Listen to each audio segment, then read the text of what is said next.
What does arithmetic series growth looks like?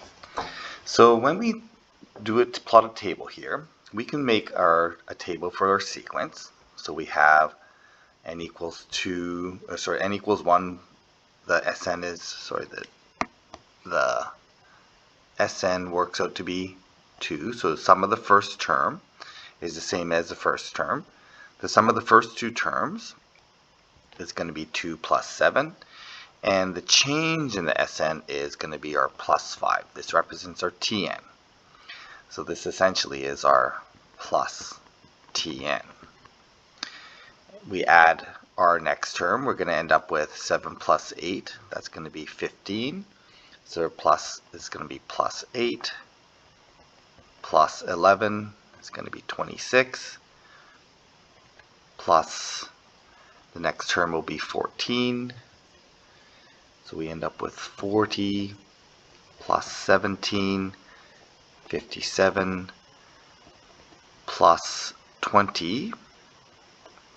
And so we end up with 77 as our last term. So what does this look like? When we plot this, when n equals 1, it's kind of way down here at 2. 2 is going to be 7. 3 is going to be 15, and it starts to grow a little bit quicker because each time we're going to stretch it out by a little bit more because the Tn, or the change in Sn, is going up by a little bit. So 4, we're going to end up at 26. And notice that this is not linear growth. Although the Tn is linear growth, the Sn seems to be curving up. N equals 5. The Sn is 40. N equals 6, we're up to 57, and n equals 7, we're up to close to 80. So notice that this growth then is following this curve. And this curve has a specific shape. The shape of this relationship is, well, first of all, it's curved. Okay, so it's not linear.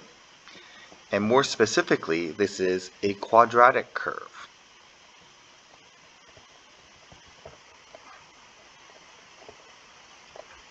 Or a parabola. So this shape is what we call a parabola. And this shape comes from what we consider a quadratic equation. So quadratics are formed when we have squares. And this pattern of differences gives us this quadratic relationship. So if we look at our formula, our Sn is equal to n. N is our variable.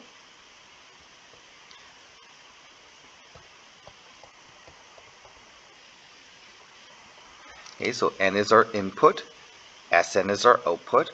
If we actually multiply this out, you should see that the n value actually ends up being squared. We end up with an n to the power 2. So when I expand this all out and combine like terms, it's going to end up with, looks like n squared over 2.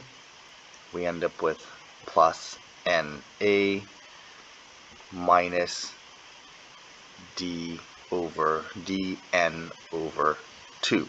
And this quadratic here is important because, this should be nda. That's right, na. So this quadratic, this squared, gives us this quadratic shape, okay, or this curved shape or parabola. And this parabola is also characterized by the increases of differences. So the differences, the pattern of differences,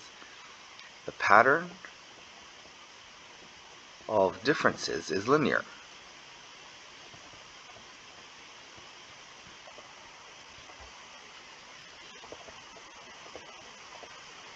And this relationship between the actual function here and the differences in the function is something we start looking at in calculus. And this relationship between the fact that this is a quadratic, our function is quadratic, but the differences are linear, characterize these types of functions. And this relationship going from quadratic to linear, the function being quadratic to the differences being linear is something we look at very closely in calculus.